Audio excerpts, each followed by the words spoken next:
Information ఇస్తారా మండలం complete అయిన వరకు అనేది ఒకటి. రెండవది, ప్రతి గ్రామంలో కూడా మనమే ఏ పంచాయతీకి 10 మందిని పిల్లల్ని సెలెక్ట్ చేసుకుని అందులో ఒక 2-3 మహిళలను పెట్టుకొని ప్రతి గడప కూడా తొక్కే విధంగా పాంప్లెట్ తీసుకొని మనం ప్రతి పంచాయతీ కూడా చేర్చుకుని అది 3 సార్లు తిరుగుతామా 4 సార్లు తిరుగుతామా, మినిమం అయితే 3 దఫాల గడప తొక్కే విధంగా.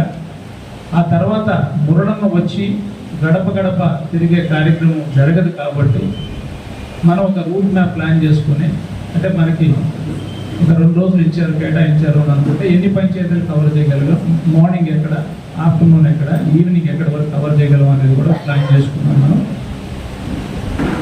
ఇక్కడ ఎవ్వరం కూడా నాయకులం కాదు, అందరం కార్యకర్తలమే. రెండోది అన్న, కోట మండలం నుంచి మీకు అవసరమైతే చిల్లకూరు కానీ, చిట్టుకూరు కానీ, వాకాడు కానీ, గూడూరు రోడ్లు కానీ, గూడూరు టౌన్ కానీ చేసేదానికి ఇక్కడ ఉన్న వాళ్ళందరం కూడా సిద్ధంగా ఉన్నాం.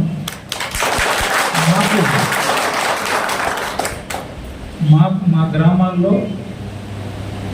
ప్రభుత్వం నుంచి కానీ మీ నుంచి కానీ ఇచ్చిన పాంప్లెట్ని మొదటి రౌండ్ మీరు వచ్చే లోపలనే ప్రతి ఇంటికి కూడా పాంప్లెట్ చేర్చబడుతుంది. మీరు వచ్చిన తర్వాత ఒక రోడ్ షో లాగానో లేదా ఒక విలేజ్లో 2 జంక్షన్ దగ్గర ఎప్పుడో మీటింగ్లు పెట్టిన కార్యక్రమాలు పెట్టుకుంటాం.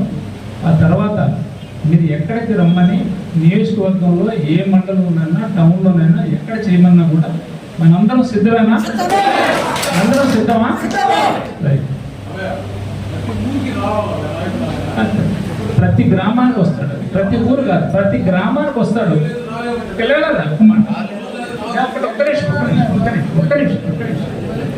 ప్రతి గ్రామానికి వస్తాడు. ఎక్కడో ఒక దగ్గర ఒక జంక్షన్ పెట్టుకుని మీటింగ్ అంటే ప్రతి గ్రామం టచ్ చేసేటట్టు మనం ప్లాన్ చేసినట్టే చెప్పింది. ప్రతి గ్రామం టచ్ చేసేటట్టు ప్లాన్ చేసుకున్నాం. అసలు నేను ఒక్క మాట మురళం అసలు మాట్లాడలేదు కదా ఇంతవరకు. మనం అప్పుడే ఆయన క్వశ్చన్ వేసేస్తాట. లేదు ఇప్పుడు నేను ఒక్క మాట చెప్తాను. నేను ఒక్క మాట మరిన్ని అప్డేట్స్ కోసం మన HN9 టీవీ ఛానల్ ని సబ్స్క్రైబ్ చేసుకోండి.